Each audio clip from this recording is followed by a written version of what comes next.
My spirit is consumed, my days are extinct, and the grave is ready for me. Surely there are mockers with me, my eye dwells on their provocation. Now give a pledge, be collateral for me with yourself. Who is there who will strike hands with me?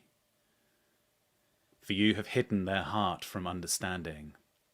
Therefore you will not exalt them. He who denounces his friend for plunder, even the eyes of his children will fail.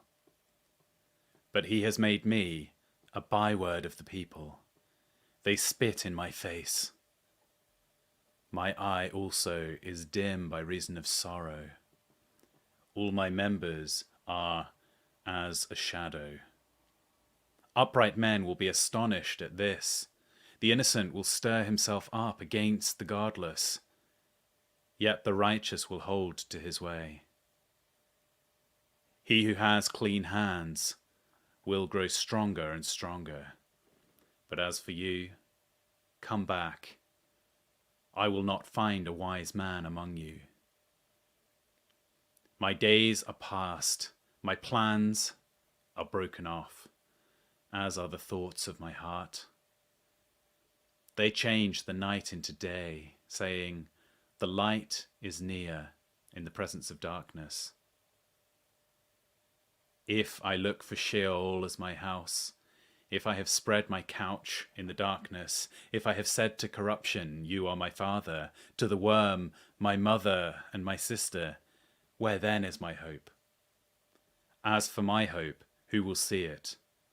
Shall it go down with me to the gates of Sheol, or descend together into the dust? Then Bildad the Shuhite answered, How long will you hunt for words? Consider, and afterwards we will speak.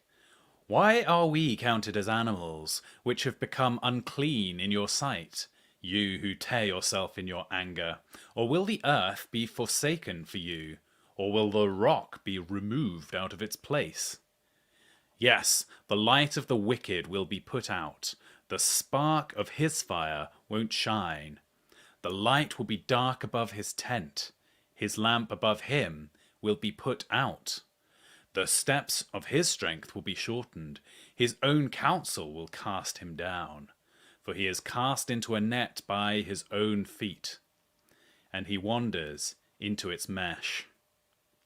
A snare will take him by the heel. A trap will catch him. A noose is hidden for him in the ground. A trap for him in the path. Terrors will make him afraid on every side, and will chase him at his heels. His strength will be famished. Calamity will be ready at his side. The members of his body will be devoured. The firstborn of death will devour his members. He will be rooted out of the security of his tent. He will be brought to the king of terrors. There will dwell in his tent that which is none of his. Sulphur will be scattered on his habitation. His roots will be dried up beneath. His branch will be cut off above. His memory will perish from the earth. He will have no name in the street. He will be driven from light into darkness and chased out of the world. He will have neither son nor grandson among his people, nor any remaining where he lived. Those who come after will be astonished at the day, as those who went before were frightened. Surely such are the dwellings of the unrighteous. This is the place of him who doesn't know God. Then Job answered, How long will you torment me and crush me with words? You have reproached me 10 times. You aren't ashamed that you attack me?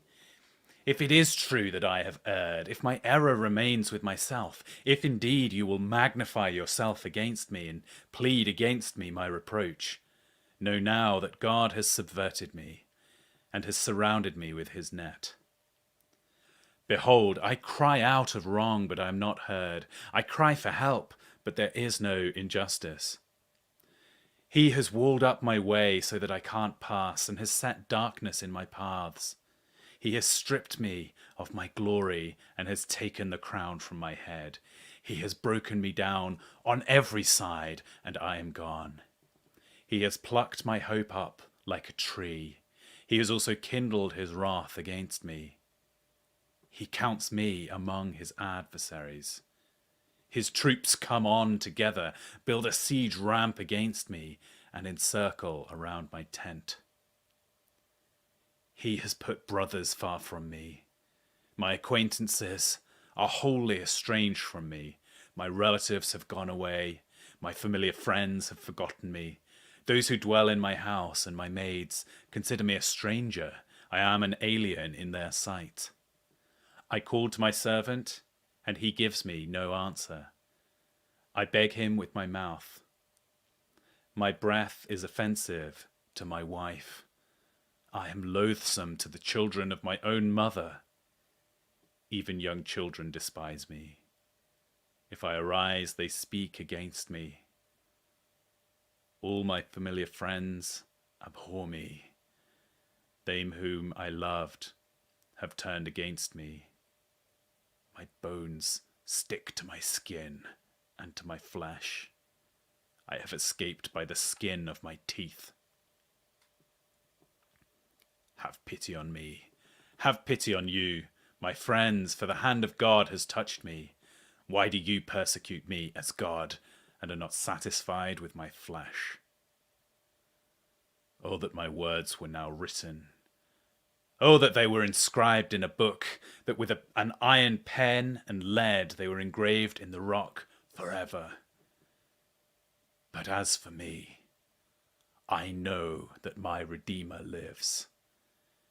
In the end, he will stand upon the earth.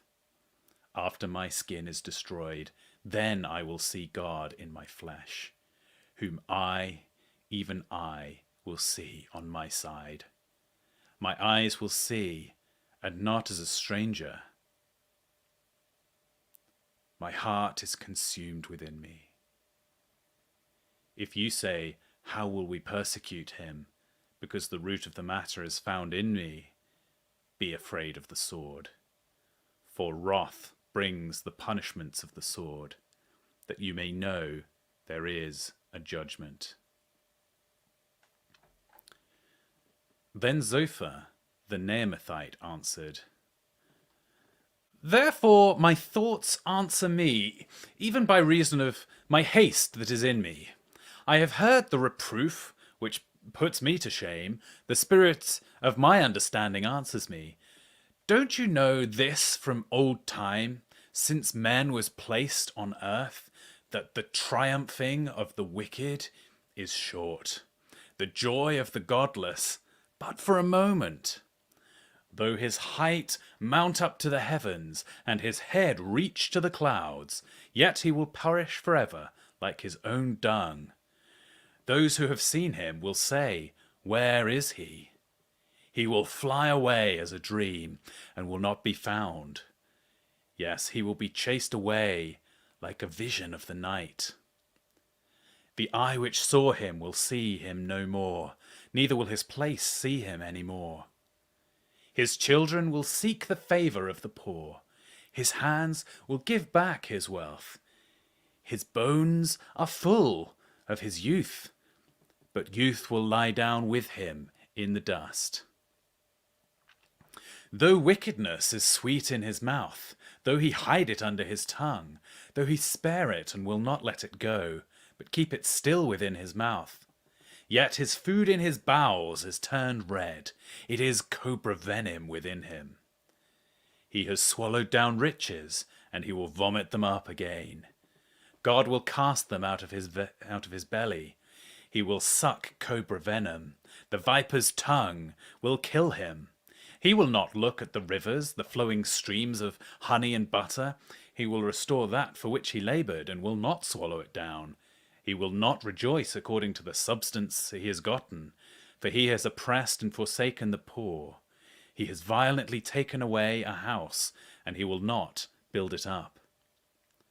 Because he knew no quietness within him, he will not save anything of that in which he delights. There was nothing left he didn't devour. Therefore his prosperity will not endure. In the fullness of his sufficiency, distress will overtake him. The hand of everyone who is in misery will come on him. When he is about to fill his belly, God will cast the fierceness of his wrath on him.